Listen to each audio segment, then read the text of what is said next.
Maagian na ang parte sa highway sa Mandaue City kinihuman hingpit na nga giguba o gidemolish ang skywalk sa Barangay Magikay apan pipila sa mga pedestrians na problema na hinuon kay maglisod sa pagtapok. Ang detalye uban ni Nico Sereno.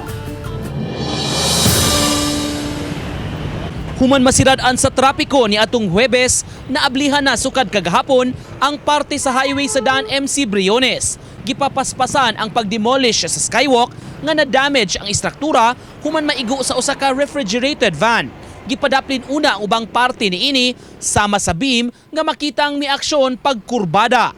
Ubay-ubayng mga motorista mihangop nga kaagian na balik ang kalsada. Apan ang ubang pedestrians na hinuon ang namroblema.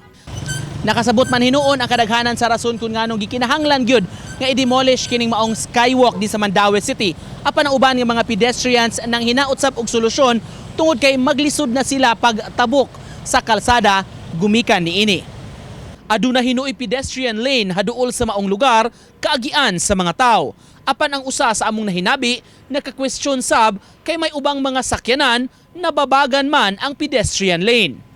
Dapat unta pedestrian dili na alihan oh. Madisgrasya sila. Ngani bisag pedestrian. Highway man gud ni. Oo. Ako suki managan mga tao. So mas mayog naagi skywalk diri. Skywalk dapat. O sa highway ba yan ni dire? Oo. So need siya kanang tangag skywalk. Gipasabot hinuon sa labaw sa Committee on Infrastructure sa Konseho sa Dakbayan, gikinahanglan gyud nga ma-demolish ang karaan nga istruktura kay delikado na kini. Makig-alayon ang syudad sa taga DPWH alang sa pagtukod og bag-ong skywalk sa dapit. Sa national government magikan ang pondo. Ang plano gid sa city ano sa DPWH i-restore gid check balik. Pero dili pataka ko ano og kano sa kay magmiti amo appearance pa sa namo ang DPWH.